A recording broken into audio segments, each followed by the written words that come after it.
She wanted a quiet weekend to reconnect with nature, to clear her head, to breathe new mountain air, to remind herself that the world was still full of beauty.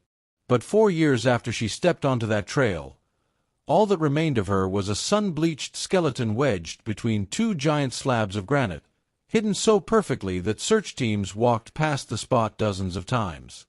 And the most terrifying part, what they found beside her body, suggests she didn't die alone. Before we begin today's chilling story, I want to remind you to like this video, leave a comment, subscribe, and turn on the notification bell so you never miss another true crime story like this. Your support helps the channel continue bringing you real-life mysteries, disappearances, and strange cases that deserve to be told.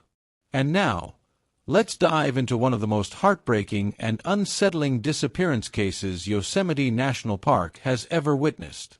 Her name was Elena Ward, a 28-year-old freelance photographer from Redding, California. For most people, photography was a job. But for Elena, it was therapy, a way to capture moments the world ignored.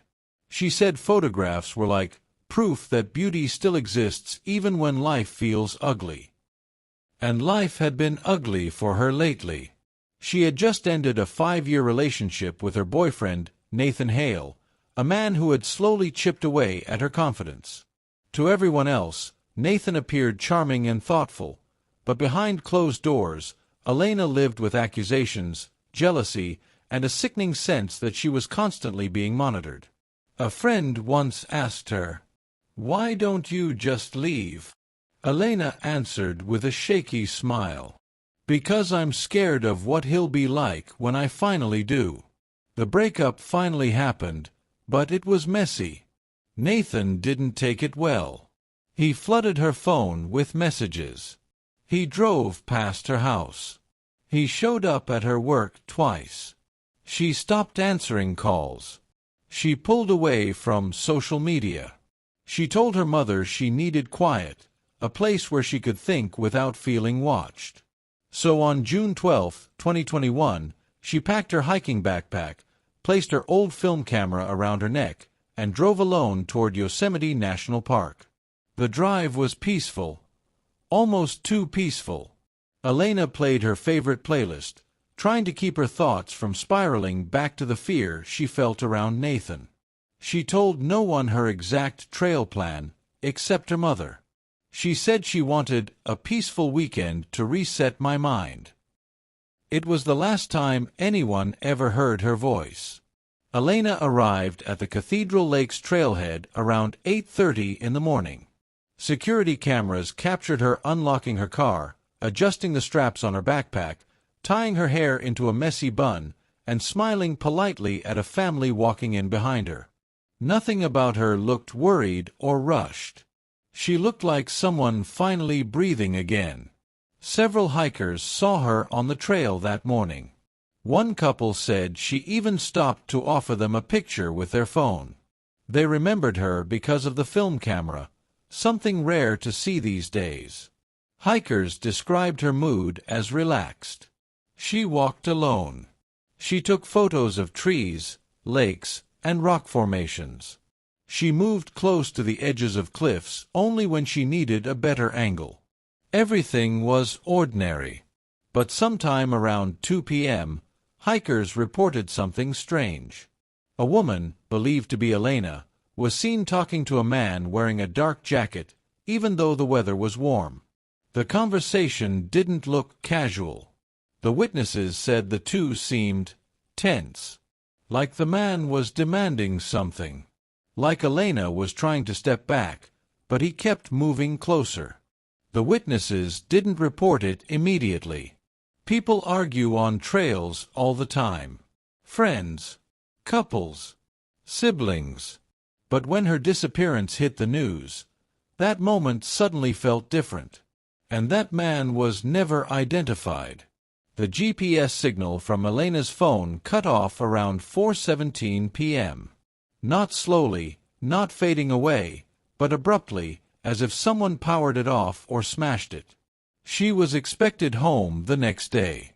She never arrived. Her phone never turned on again. At midnight, her mother filed a missing person report. By dawn, Yosemite Search and Rescue had launched a full-scale operation. Helicopters scanned ridges. Drones mapped the terrain. Hundreds of volunteers walked shoulder to shoulder across the trail. But not a single trace of her appeared. Nothing. Not her phone. Not her camera. Not her jacket. Not a boot print. The trail she took was heavily trafficked. If she had slipped or fallen, someone would have seen her. If she had wandered off the trail, dogs would have found her scent. On day 3, search dogs led investigators toward a rugged granite formation called Split Ridge, an area filled with narrow channels, crevices, and unstable boulders. And then, the dogs stopped. The scent vanished, as if she had walked into the rocks, and disappeared from the world. When investigators searched her apartment, they uncovered something chilling. A deleted text recovered from her phone backup, sent to her friend Maya the night before she left. "If anything happens to me out there, tell them to look at Nathan." Her ex-boyfriend. The jealous one. The one who made her feel watched. He refused to join the search. His alibi didn't fully check out. But there was still no physical evidence connecting him to the park. And after 3 weeks, the official search ended. Her family kept searching. But Elena's trail had gone cold. After the official search ended, most missing person cases fade into unsolved statistics. But Elena's mother refused to let that happen. Every summer, she returned to Yosemite with volunteers, renting cabins near the trailheads, printing fresh missing posters, handing out flyers to hikers, begging for any information, any clue, any memory someone might have forgotten. Some volunteer groups focused on the lakes. Some searched deep ravines with ropes. Some used metal detectors near cliffs, hoping for a piece of her camera gear.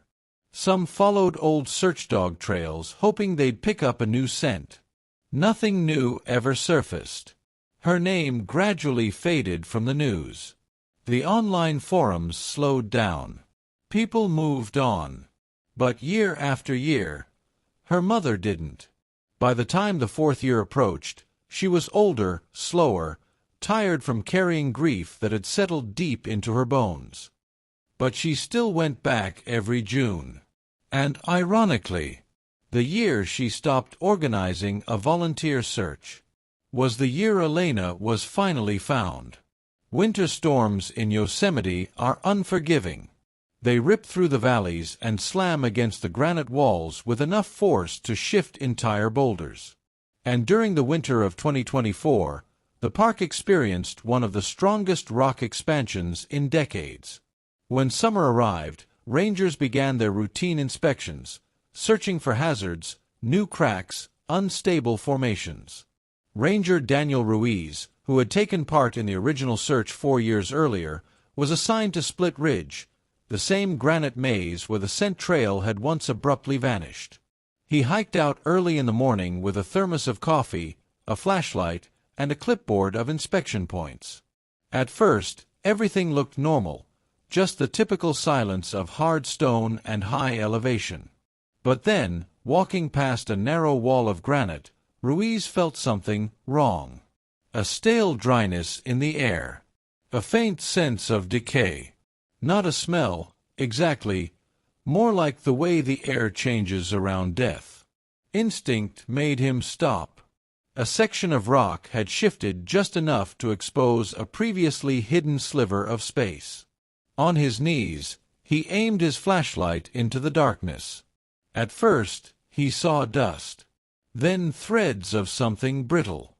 Then a curved, pale shape. His stomach dropped. He knew immediately what he was looking at. Ruiz radioed headquarters, his voice shaking. I think I've found human remains. And they're wedged inside the formation." Within hours, the area was sealed off, and a forensic team arrived with ropes, chisels, floodlights, and a recovery stretcher. Because the opening was so narrow, they had to widen it by hand, piece by piece, with surgical precision. What they uncovered inside was far worse than they expected.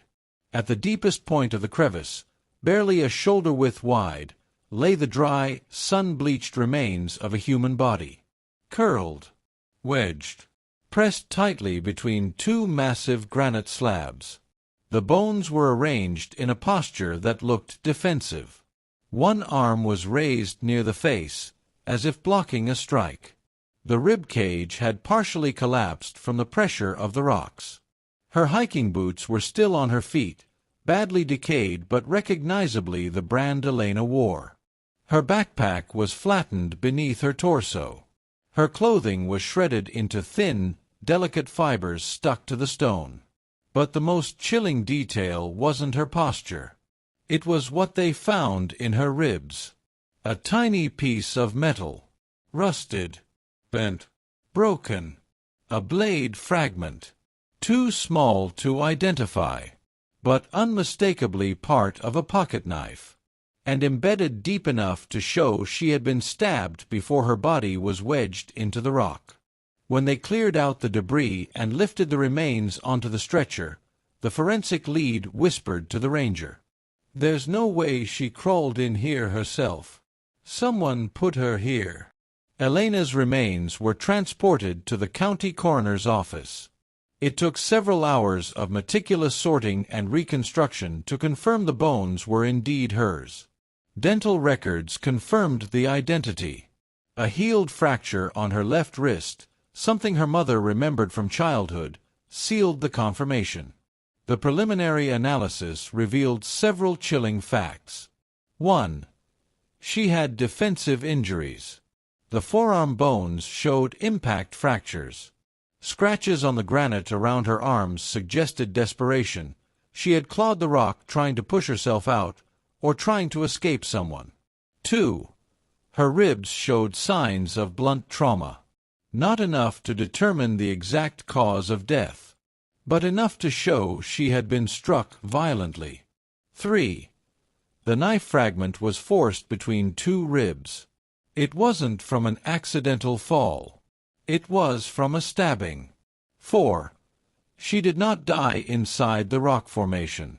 This was crucial. There were no indicators she climbed or fell inside, meaning she was dead or dying before she was pushed in. 5. There was no camera, no phone, no wallet. The items she always carried were missing. Someone had taken them. And the coroner gave one last haunting detail. The position of her body suggested someone dragged her backward, feet first, deeper into the crevice. Not quickly, not hastily, methodically. The killer had taken their time. For the first time in 4 years, the sheriff's department reopened Elena's case with full resources. They interviewed original witnesses. They reviewed old footage. They searched Split Ridge again, this time more aggressively. They began comparing theories. Several hikers reported seeing Elena speaking with a man in dark clothing. The description varied slightly but shared 3 details. Tall, thin, wearing a jacket despite the warm weather. No one ever came forward saying they were that man. He was never identified in any ranger logs or footage. Some investigators believed Elena may have encountered a stranger who followed her, confronted her, or attacked her on the trail. Nathan was the only person Elena had openly expressed fear about. He refused to join the search, had an inconsistent alibi, had a history of controlling behavior, was the last person she texted about danger. But he had no proven presence in Yosemite. No receipts. No witnesses placing him there. No GPS trail. Police searched his home again, but nothing connected him to the case. He remained a suspect, but an untouchable one. This theory came from the missing journal page recovered from her apartment. Experts confirmed it was intentionally ripped out. Was she writing about someone following her? Was she documenting a threat? Did that page contain a name? Nobody knew. But the missing page felt too connected to ignore.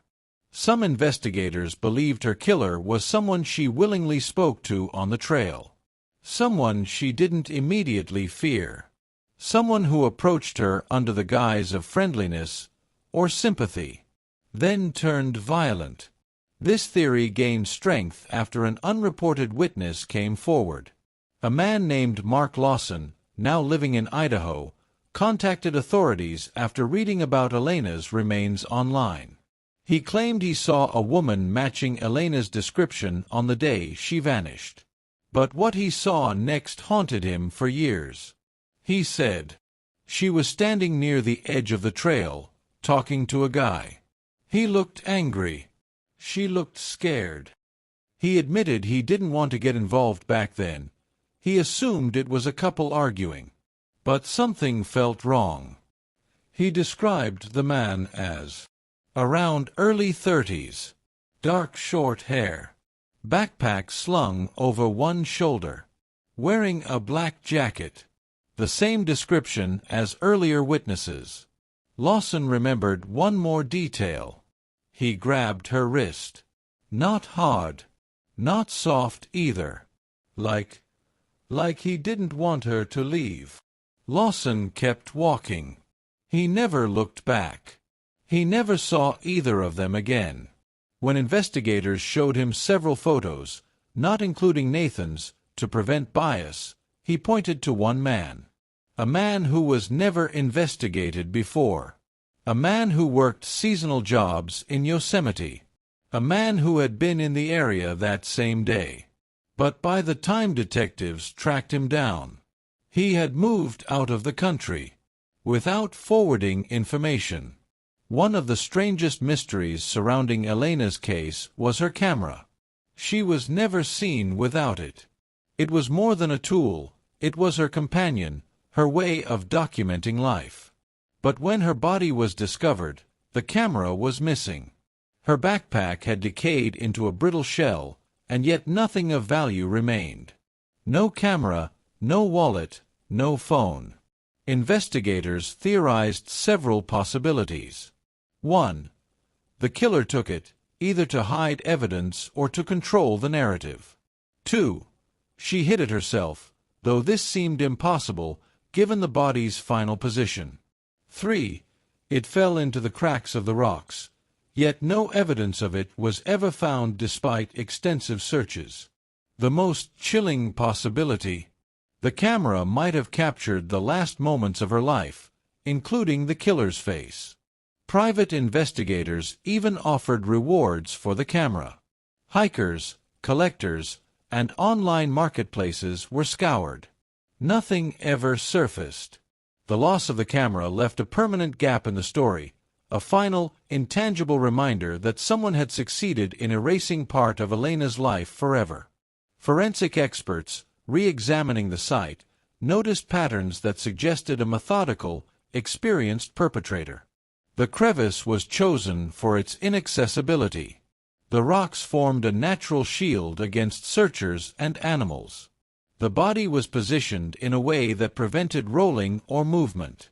The weapon fragment was left intentionally lodged, almost as if to confuse investigators. Missing belongings indicated someone wanted to remove personal identifiers. In other words, this wasn't a random attack. This wasn't a spur-of-the-moment crime. Someone studied the terrain. Someone knew the trail. Someone knew the weaknesses of the search system. It was a killer who planned every detail, leaving no evidence behind, except for a single broken blade and the body itself. With the physical evidence scarce, theories ran rampant. Nathan Hale remained the prime suspect in many minds.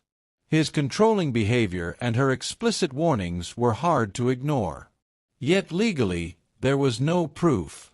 No DNA, no fingerprints, no recorded presence at the park.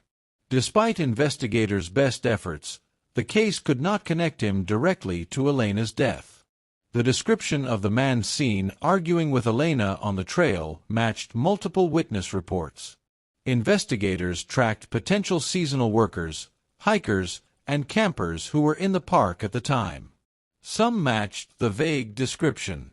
Some had prior criminal records. Yet none could be tied to the exact location or timing of the murder. Some suggested the killer was a seasoned local, familiar with Yosemite's hidden crevices. Someone who could manipulate rocks to conceal a body.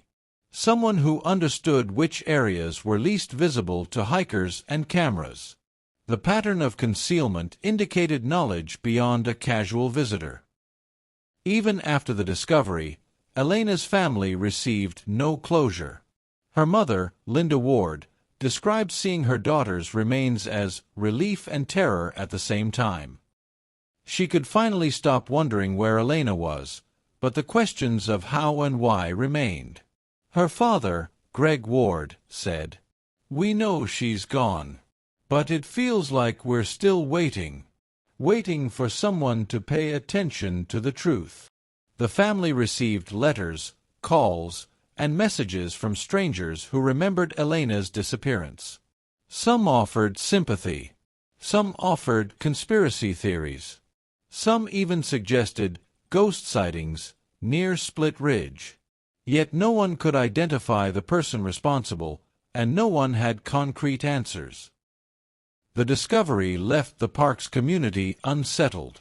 Rangers who had worked there for decades reported a new caution around Split Ridge.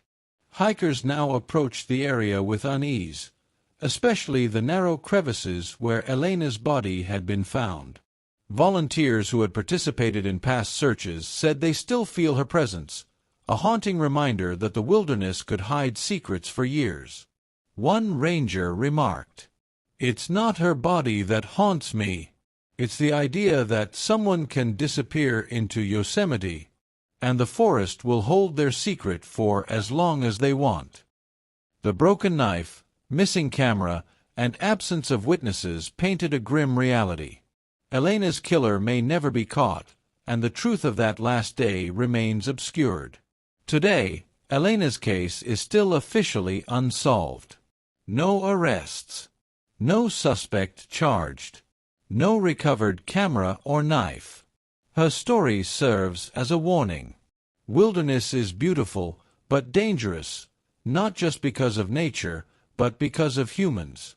Disappearances leave questions that sometimes go unanswered for decades. Someone knows what happened, and that person may never be found. Elena Ward is remembered in many ways. Volunteers dedicated searches in her name. Friends set up memorial hikes. Photographs she had taken before her disappearance remain online, shared by those who loved her work. Her case is a chilling reminder: the mountains can hold beauty and terror. Detective Laura Kim, one of the lead investigators from the reopened case, often returned to Yosemite alone after the investigation slowed. She described the experience as haunting. You think you know the terrain, the trails, the rocks, the smells. But when you're walking Split Ridge alone, you realize how small humans are, and how easily someone can disappear if another person chooses to hide them. Her team pored over every detail, from the blade fragment to the defensive injuries, to witness reports and the ripped journal page. Every clue was a piece of a puzzle that refused to fit. Even the forensic team, usually unsentimental, admitted the case left a deep mark. Cases like this stay with you. We know someone's out there who did this, and they know we can't prove it. Yosemite's community could not forget Elena. Hikers left small memorials along Cathedral Lakes Trail. Volunteers continued summer searches, not expecting to find anything but hoping someone might. Online forums buzzed every year on the anniversary of her disappearance, sharing stories, photos, and memories. One ranger noted, "Even hikers who never knew her feel the loss. You walk Split Ridge, and you feel a stillness, like the forest is holding its breath. Her friends set up a scholarship in her name, supporting young photographers who want to pursue wilderness photography safely. Her family tried to hold on to hope, even if it was just hope that someone, someday, would find the truth. Even years later, theories persist. 1. Nathan Hale, her ex, remains a shadow over the case. His controlling behavior and her warnings keep him under suspicion, but no evidence ties him to the crime. 2. The unknown stranger, the man multiple witnesses saw arguing with Elena, has never been identified. 3. A local with knowledge of the park, able to manipulate rocks and hide a body, seems likely based on the methodical ways she was concealed. 4. Someone entirely unexpected, perhaps a passerby who acted impulsively yet efficiently, is also a possibility, leaving the trail deliberately without evidence. Every theory leads to dead ends. Even with forensic analysis, witness testimony, and detective work, the following questions remain. Who confronted Elena on the trail that day? Why was her camera taken? Why was her body hidden in such a narrow crevice? Was the broken knife the murder weapon or a distraction?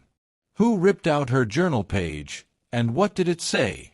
Could this person strike again, or have they moved far away? The uncertainty is what haunts Yosemite, Elena's family, and everyone who followed the case. Linda Ward, Elena's mother, now visits Yosemite every June, walking the trails her daughter once loved. She doesn't expect to find answers. She never has. I go because it's the only way I feel close to her. Even if she's gone, the mountains remember her. And maybe, someday, someone else will remember the truth. Elena's father, Greg, avoids the crevice but often sits near cathedral lakes, staring at the reflections on the water. We lost her to a place that promised beauty and gave her terror instead. But I want people to know she existed. That someone out there knew her, loved her, and fought to find her. Friends, colleagues, and strangers remember her through photographs, art, and storytelling. Even the internet memorials ensure her name and her story will never fade. The case of Elena Ward remains one of Yosemite National Park's most chilling mysteries. Her body was found wedged between two rocks, hidden perfectly from view. Her killer remains unknown. Her camera, phone, and other belongings vanished. Witness accounts suggest someone confronted her before she disappeared, but no identity has ever been confirmed. The mountains, for all their beauty, have a way of hiding the truth. And for Elena, that truth may never fully come to light. Her story serves as a reminder. Always respect the wilderness, but never underestimate human danger. Sometimes, the greatest mystery isn't nature. It's the people who hide within it. And sometimes, even when the world seems to have moved on, the memory of a lost life can haunt the living forever. Elena Ward's story is a chilling real-life mystery that remains unsolved.